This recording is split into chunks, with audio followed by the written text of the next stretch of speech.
तो मेरे साथ साथ देखेंगे where the money is refunded against the purchase return, tax deducted if any may be adjusted against the next transaction by the deductor. Deductor यहाँ पे कौन है? Amazon. With the same deductee, deductee यहाँ पे कौन है? HP. In the same financial year, मतलब उसी फाइनेंशियल ईयर में एचपी का जो अगला ट्रांजेक्शन होगा अमेजॉन के थ्रू, तो अमेजॉन उस वाले ट्रांजेक्शन में टीडीएस ना करे और पिछले वाले टीडीएस के ट्रांजेक्शन से ही उसे एडजस्ट कर ले। अच्छा, फर्दर, ये तो खैर बात कहने वाली नहीं है।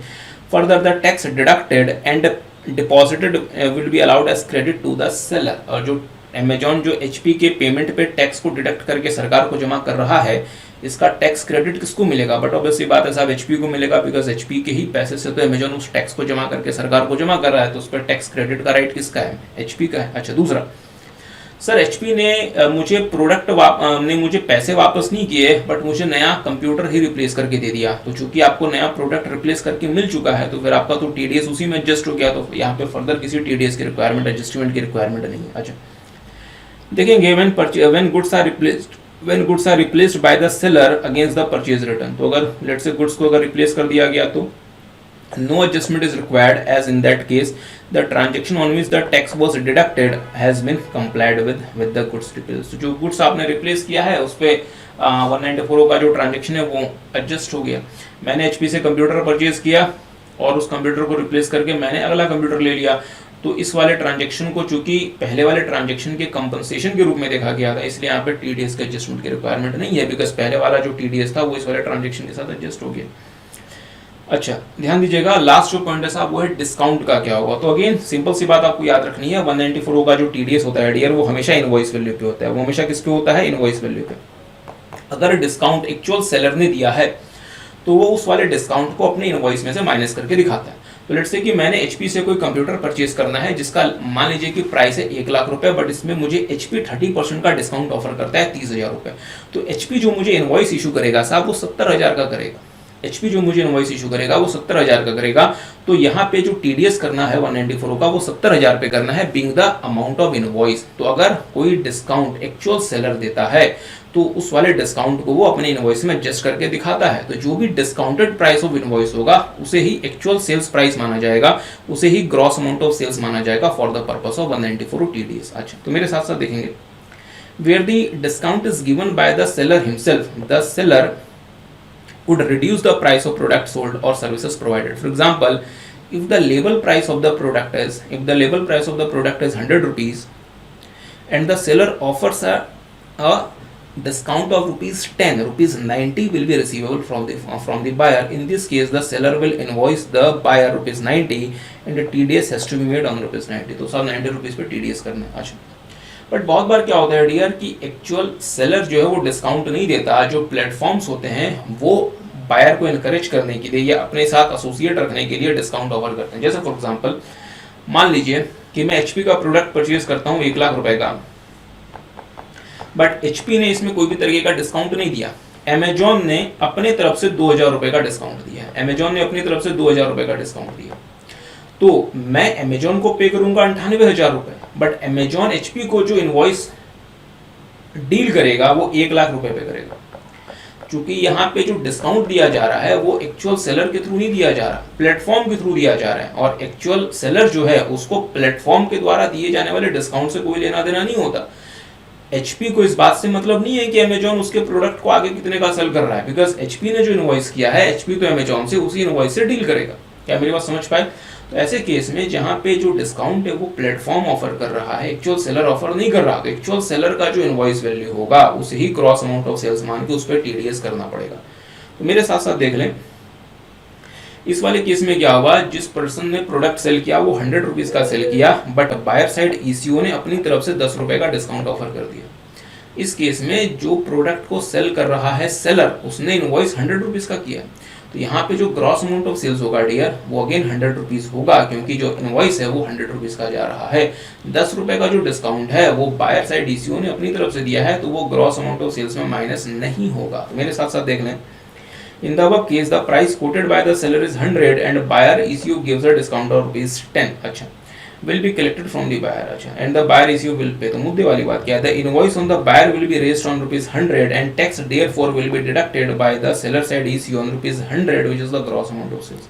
तो अगर कोई डिस्काउंट अगर बायर साइड ईसीओ या सेलर साइड ईसीओ अपनी तरफ से देते हैं जो कि इनवॉइस में रिफ्लेक्ट नहीं हो रहा, बिकॉज इनवॉइस तो एचपी के थ्रू जाएगा ना बायर को।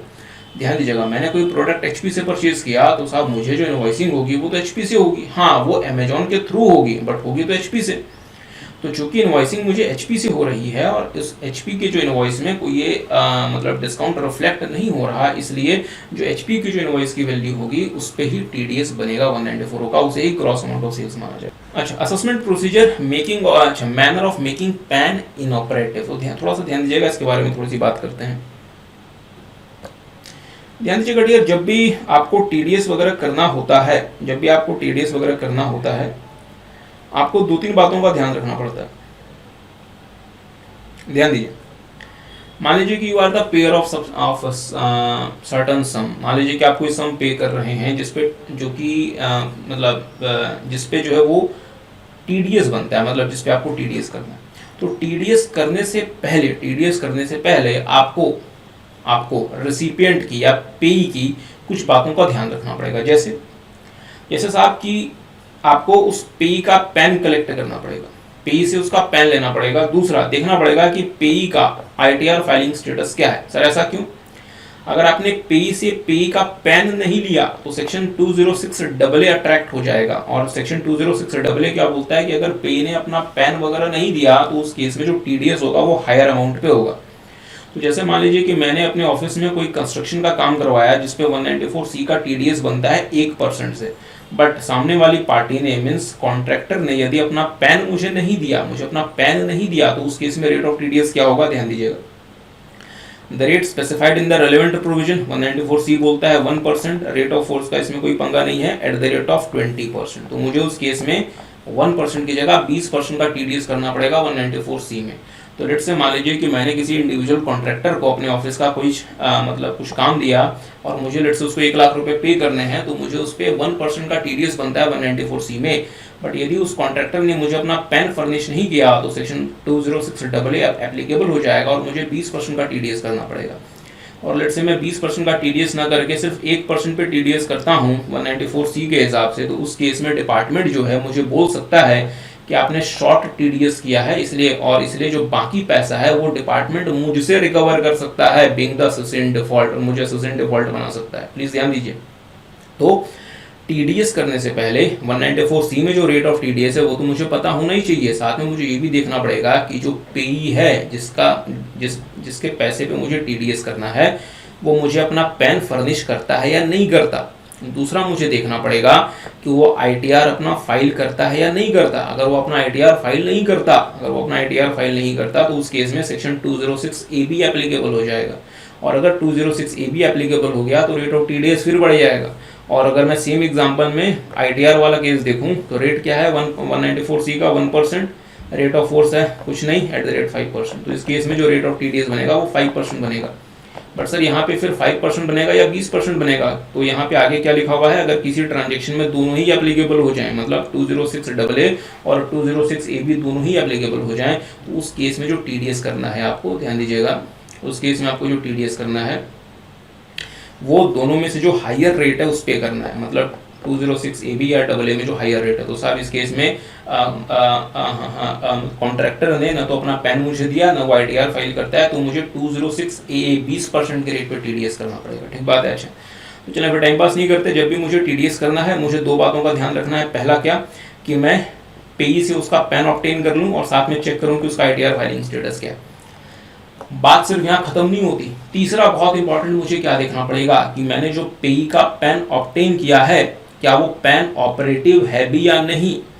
ऐसा तो नहीं कि पेई ने, कॉन्ट्रैक्टर ने अपना पैन अपने आधार से लिंक न किया हो और उसकी वजह से उसका पैन इनऑपरेटिव हो गया हो।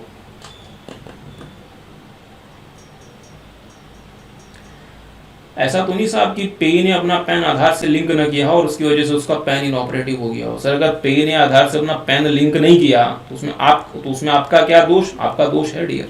प्लीज ध्यान दीजिए, ध्यान देंगे साहब। एक रूल है जिसका नाम 114 एक रूल है जिसका नाम है 114 जो कहता है कि यदि पेई ने आधार से अपना पैन लिंक नहीं किया तो उसका पैन इनऑपरेटिव हो जाएगा। पर्सन हुज पैन, और थोड़ा सा देख लें, और जिसका पैन इनऑपरेटिव हो गया उसमें ये कॉन्सिक्वेंसेस लगने शुरू हो जाएंगे। ये कॉन्सिक्वेंसेस लगने शुरू हो जाएंगे। कब से लगने शुरू हो जाएंगे?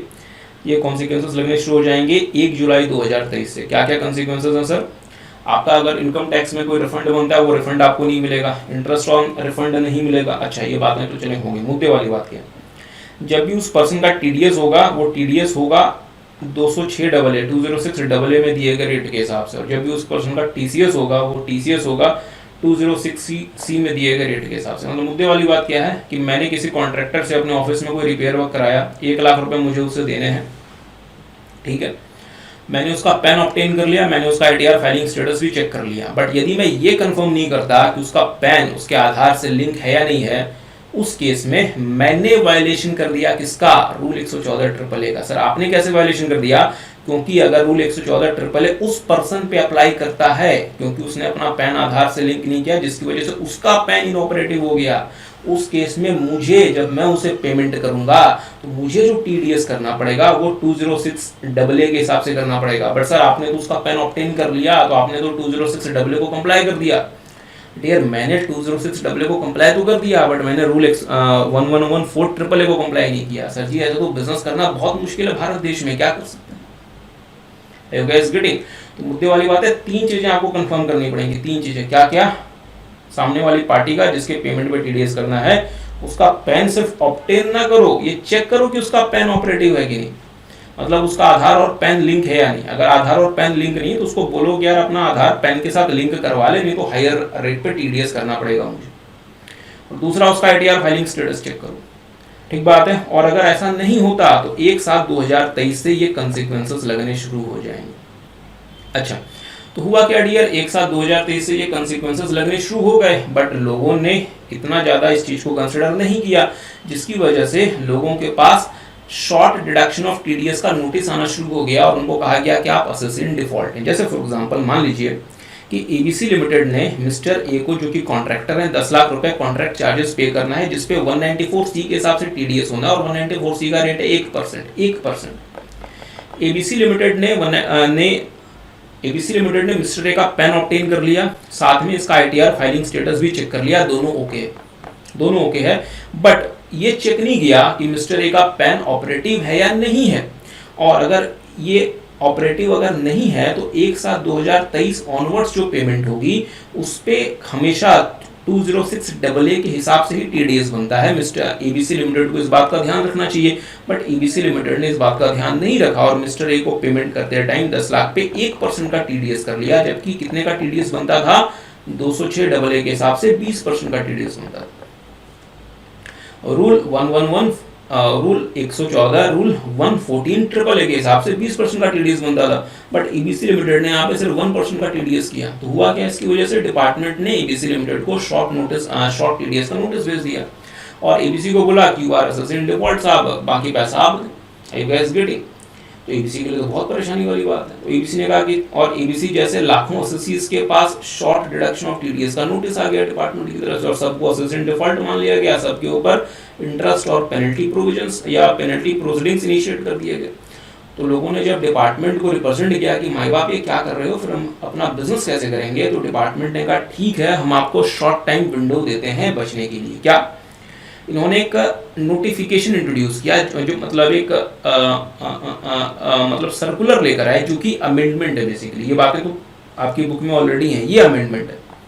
इसमें उन्होंने बोला कि यदि वो ट्रांजैक्शन 30/3/2024 तक हुआ है, मतलब अगर आपने पेमेंट 31 मार्च 2024 तक की है और यदि पैन को पे ने, जिस पर्सन को पेमेंट की जा रही है, उस पर्सन ने 31 मई 2024 तक लिंक करा लिया अपने आधार से, उस केस में पेयर को हायर रेट पे टीडीएस नहीं करना। इसका मतलब जो आपके ऊपर शॉर्ट टीडीएस का नोटिस आ रहा था वो ड्रॉप कर दिया जाएगा। मतलब सिंपल सी बात क्या है, मैंने कॉन्ट्रैक्टर को 1 लाख रुपए देने थे, ठीक बात है, मैंने उसका पैन ऑब्टेन कर लिया, मैंने उसका आईटीआर फाइलिंग स्टेटस चेक कर लिया, पर मैंने ये नहीं देखा कि साहब उसने अपना पैन आधार से लिंक किया था या नहीं किया था, ठीक है। अच्छा, अगर मैं ये पेमेंट उसे करता हूँ 1/7/23 के पहले, तब तो कोई इशू नहीं है, क्योंकि 114 AAA अप्लाई कब से कर रहा है? 1/7/2023 ऑनवर्ड्स। बट अगर मैं ये पेमेंट करता हूँ 1/7/23 के बाद और मैंने उसका पैन और ITR देखकर 1% के रेट पे TDS कर लिया, मुझे ये TDS 20% पे करना था और मेरे पास शॉर्ट TDS का नोटिस आ गया, तो मतलब डिपार्टमेंट बोलता है ठीक है हम आपको एक शॉर्ट टाइम के लिए विंडो देते हैं। ये अगर ट्रांजेक्शन अगर आपने 1/7/2023 से लेके 31/3/24 तक की है और मैंने लेट्स उसको पेमेंट किया था 1 नवंबर 2023 को, और साथ में अगर कॉन्ट्रैक्टर जिसको आपने पेमेंट किया उसने अपना पैन आधार के साथ लिंक करा लिया 31 मई 24 तक, उस केस में सर जी जो आप पेमेंट कर रहे हो उस केस में हम आपके ऊपर हायर TDS का रेट नहीं लगाएंगे, मतलब आपको 20% वाला रेट TDS का नहीं लगेगा, आपने जो 1% का रेट लगाया दैट इज ओके। और हमने आपको यदि कोई भी नोटिस भेजा है कि आपने 1% का TDS कैसे किया, आपको 20% का TDS करना था, वो नोटिस हम ड्रॉप कर देंगे। बट ये सिर्फ और सिर्फ कब के लिए है, कब तक के लिए है, ट्रांजेक्शन यदि मतलब TDS की ट्रांजेक्शन यदि 31 मार्च 24 तक हुई है। तो लेट्स से कि अगर मैं कॉन्ट्रैक्टर को पे करता हूं लेट्स से 1 अप्रैल 24 को, तो इस केस में मुझे साहब 3 बातों का ध्यान रखना पड़ेगा। पहला कि उसका पैन मुझे ऑब्टेन करना है, पैन के साथ मुझे ये भी देखना है कि उसका पैन ऑपरेटिव है या नहीं, मतलब पैन और आधार आपस में लिंक है या नहीं। दूसरा मुझे ये भी देखना है कि उसका ITR फाइलिंग स्टेटस क्या है। मतलब 3 बातें सर कैसे हुई, पैन ले लो, दूसरा देखो कि पैन ऑपरेटिव मोड में हो, पैन और आधार लिंक हो, और तीसरा ये देखो कि उसका ITR फाइलिंग स्टेटस क्या है। उसके बाद डिटरमाइन करो रेट ऑफ TDS क्या होगा। हाँ, शॉर्ट टाइम के लिए विंडो मिल गया 1 जुलाई 2023 से लेके 31 मार्च 24 तक की पेमेंट पे आपको शॉर्ट TDS का नोटिस नहीं आएगा यदि आप अपने पेई को कंप्लाई करवा दो कि यार 31 मई तक पैन को आधार से लिंक कर ले, तो आपके ऊपर मीन्स पेयर के ऊपर शॉर्ट TDS का नोटिस ड्रॉप हो जाएगा, और अगर नहीं आया है तो वो नहीं आएगा। ठीक बात है। अच्छा, मेरे साथ साथ थोड़ा देख लें। तो साहब ये तो ऑलरेडी लॉ है जो कि हमने आपको बुक में दिया हुआ है, तो ये अमेंडमेंट नहीं है बेसिकली, अमेंडमेंट ये है basically. So that is the amendment. इसमें इन्होंने क्या बोला, for the transaction entered up to 31 March 24 मतलब 1/7/23 से लेके 31 मार्च 24 तक के, and in cases where the PAN has become operative because आपने इसको आधार से लिंक कर लिया था ऑन और बिफोर 31 मई 24, दी डिडक्टर और दी कलेक्टर मतलब आपने जो कॉन्ट्रैक्टर को अपने ऑफिस के रिपेयर के लिए पेमेंट किया था is not liable to make TDS at a higher rate under section 206AA, और अगर आपके ऊपर कोई नोटिस होगा तो वो ड्रॉप हो जाएगा। अच्छा, आगे आते हैं dear tax audit and ethical compliance. आपको बताया डियर टैक्स ऑडिट के ना कुछ क्लॉजेस में अमेंडमेंट आई है, बहुत माइनर सी अमेंडमेंट है, बात कर लेते हैं जल्दी से। क्लॉज 8A, यहाँ पे टैक्स ऑडिटर को बताना पड़ता है कि क्या एसएससी ने प्रिजम्पटिव टैक्सेशन के लिए ऑप्ट किया है। तो आपको बताया डियर प्रिजम्पटिव टैक्सेशन अलग अलग एसएससीज के लिए 3 एसएससीज के लिए प्रिजम्पटिव टैक्सेशन है। अगर आप हैं मतलब डोमेस्टिक कंपनी, आपके लिए है 115BA, 115BAA, 115BAB, और 115BA तो अभी इनऑपरेटिव है, बट फिर भी अगर आप हैं इंडिविजुअल HUF, AOP, BOI या फिर आर्टिफिशियल ज्यूरिडिकल पर्सन, आपके लिए है 115BAC। अगर आप हैं कोऑपरेटिव सोसाइटी, आपके लिए ऑल्टरनेट टैक्स रिजीम में 115BAD और 115BAE। 115BAE नया आया था, तो फॉर्म 3CD अमेंड हुआ और क्लॉज 8A में 115BAE को भी ऐड कर दिया गया, बिकॉज ये सेक्शन ही नया आया था, तो पहले तो ये सेक्शन ही नहीं था, तो फॉर्म में ये कैसे होता, फॉर्मेट में ये कैसे होता। 115BAE चूंकि नया सेक्शन ऐड हुआ है तो 115BAE को भी इंट्रोड्यूस कर दिया गया। और अगर आप टैक्स ऑडिटर हैं तो आपको बताना पड़ेगा कि अगर आप किसी कोऑपरेटिव सोसाइटी को ऑडिट कर रहे हैं तो क्या कोऑपरेटिव सोसाइटी ने 115BAE ऑप्ट किया हुआ है क्या। अच्छा, तो ये छोटी सी बात है। दूसरा, अगर आप जिस पर्सन का टैक्स ऑडिट कर रहे हैं अगर उसने प्रिजम्पटिव टैक्सेशन के लिए ऑप्ट किया है तो आपको वो भी मेंशन करना पड़ता है क्लॉज 12 में। तो प्रिजम्पटिव टैक्सेशन जो है वो सेक्शन 44AD में है साहब for the specified business, 44ADA में है for the specified profession, 44AE में है for the leasing hiring of goods carriage, 44AF बेकार है, और 44B से लेके 44BBB तक जो है साहब ये नॉन रेजिडेंट या फॉरेन कंपनी के लिए। तो आपको बताना पड़ेगा कि क्या एसएससी ने जिसका टैक्स ऑडिट हो रहा है इनमें से किसी भी प्रेजेंटिव के लिए ऑप्ट किया है। तो मुद्दे वाली बात क्या, अमेंडमेंट क्या आई, पहले 44ADA अलग से मेंशन नहीं था, फिर भी लोग बता देते थे, टैक्स ऑडिटर बता देता था कि इन्होंने 44ADA को ऑप्ट किया हुआ है, ये इम्प्लाइड था। तो अब क्या है 44ADA को भी डाल दिया गया है। तो अगर आप किसी ऐसे एंटिटी का मतलब टैक्स ऑडिट कर रहे हैं जो कि स्पेसिफाइड प्रोफेशन से कवर्ड है और जिनके ऊपर 44ADA जिनके ऊपर लग रहा है, तो tax auditor being a tax auditor आपको क्लॉज 12 में ये टिक करना पड़ेगा कि ये 44ADA में कवर्ड है। तो अगेन इसमें कोई बहुत मेजर बात नहीं थी। अच्छा, क्लॉज 18 जो है डियर वो डील करता है डेप्रिसिएशन की अलग अलग बातों से। और ध्यान दीजिएगा डियर, मुद्दे वाली बात क्या है, सेक्शन 115 बीएसी जो है वो इंडिविजुअल एचयूएफ, एओपी, बीओआई और आर्टिफिशियल ज्यूरिडिकल पर्सन के लिए डिफॉल्ट रेजिम बन गया। और आपको पता है 115 बीएसी में जो एडिशनल डेप्रिसिएशन है 32 बने वाला वो अलाउड नहीं होता। और आपको पता है डियर कि अगर आपने कोई एसेट परचेज किया है जिसमें आपको एडिशनल डेप्रिसिएशन मिलता है और यदि उस एसेट का put to use less than 180 days है तो आपको जो एडिशनल डेप्रिसिएशन मिलेगा पहले साल मिलेगा 10% और बाकी 10% आप कैरी फॉरवर्ड करके अगले साल क्लेम कर सकते हैं।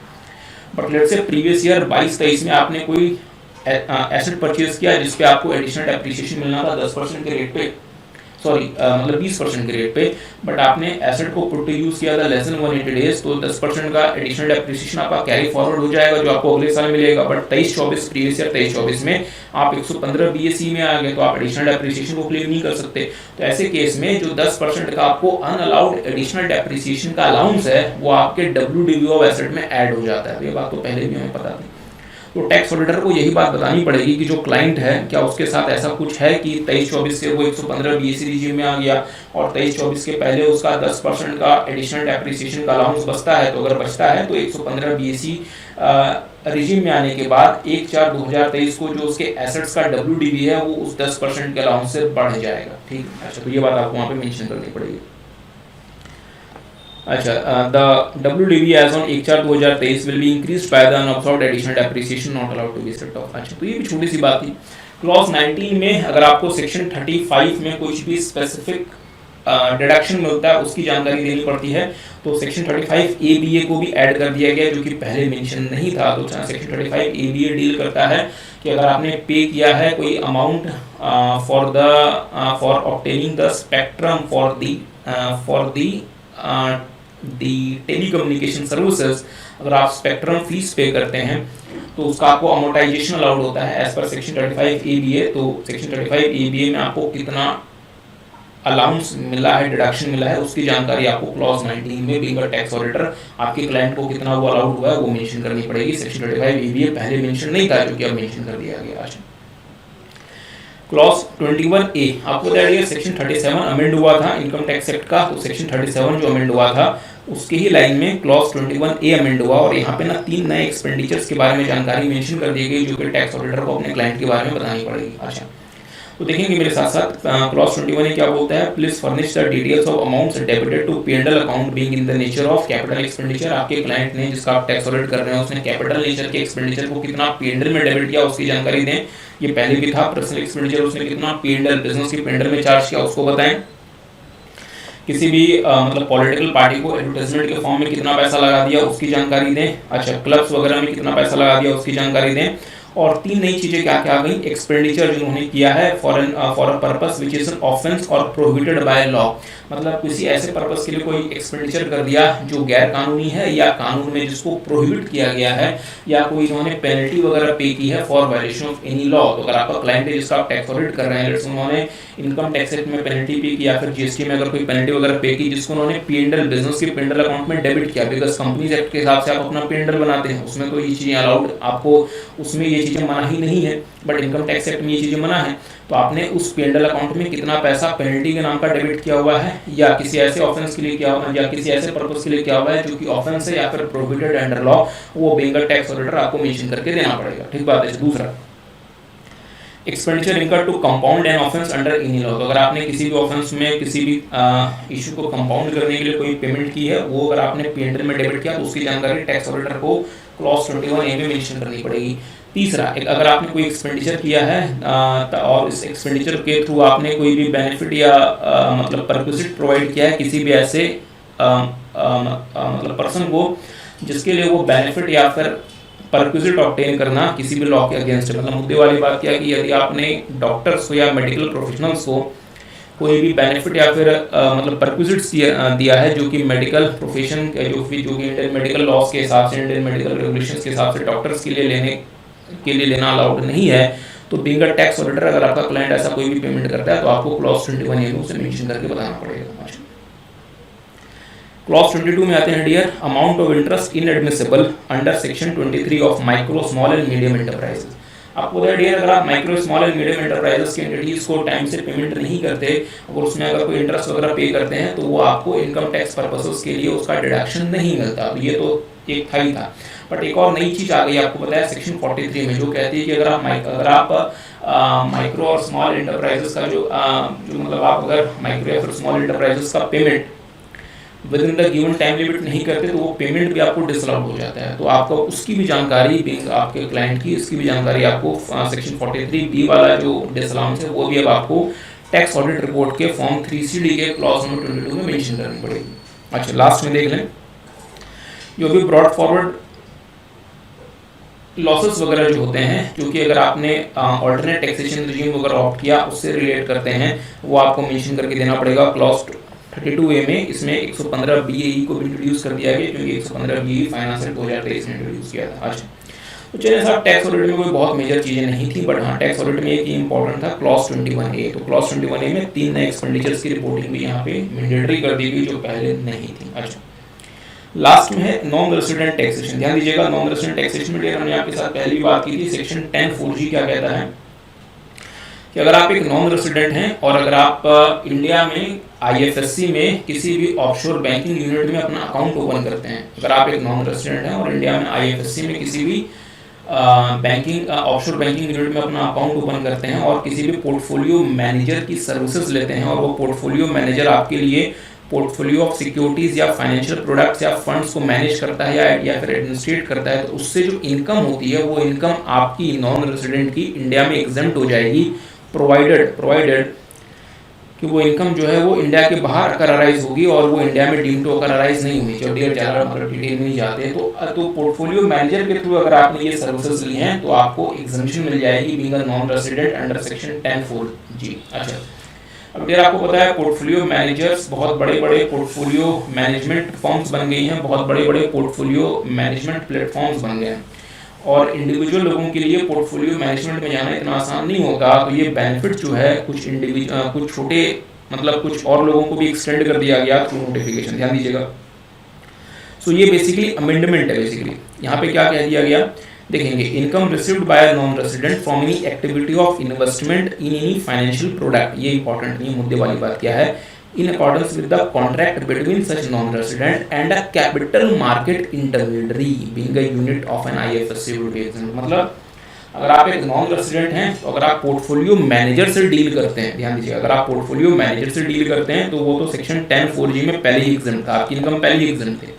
बट अगर आप पोर्टफोलियो मैनेजर से डील ना करके, पहले किसको एग्जेम्पशन मिला हुआ था कि मतलब पहले आप किससे डील करें तो एग्जेम्पशन था पोर्टफोलियो मैनेजर, बट अब आपको ये एग्जेम्पशन किसके लिए एक्सटेंड कर दी गई है, अगर आप डील करते हैं with a capital market intermediary. तो साहब कैपिटल मार्केट इंटरमीडियरी में ना इंडिविजुअल्स के लिए भी मौका है, आप इंडिविजुअल जैसे फॉर एग्जांपल इन्वेस्टमेंट बैंकर या जैसे फॉर एग्जांपल स्टॉक ब्रोकर, आप अपने आप को कैपिटल मार्केट इंटरमीडियरी की तरह से रजिस्टर करा सकते हैं। और अगर कोई नॉन रेसिडेंट आपसे डील करता है as a capital market intermediary और किसी भी फाइनेंशियल प्रोडक्ट में, फाइनेंशियल प्रोडक्ट क्या क्या हो सकते हैं, securities, contracts of insurance, deposits, credit arrangements, foreign currency contracts, other than those जो कि immediately मतलब सेटल करने के लिए हैं, मीन्स लॉन्ग टर्म आप जिसको बोल सकते हैं, या any other product or instrument as may be notified. तो इन प्रोडक्ट्स के लिए पहले जो एग्जम्पशन थी नॉन रेसिडेंट को इनकम में, वो तभी थी जब वो किसी पोर्टफोलियो मैनेजर से डील करता था।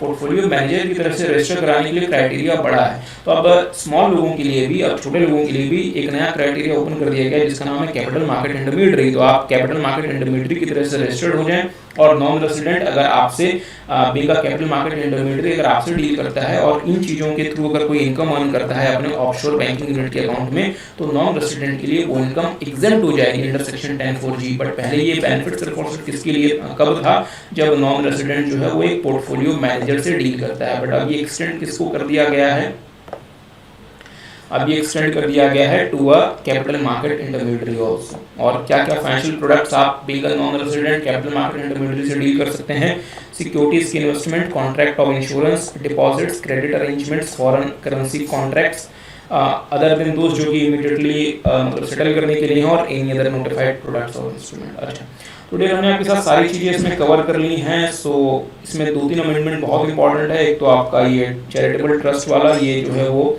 केस सिनारियो एमसीक्यू का पार्ट बन सकता है, और दूसरा 194 तो खैर इंपॉर्टेंट ही है, ये तो खैर बहुत ही सिग्निफिकेंट है। और इसके अलावा ये भी चलें ठीक है, ये भी जो पेन इनऑपरेटिव हो जाता है वो भी थोड़ा सा देख लें, और चलें फिर सारी बातें होंगी।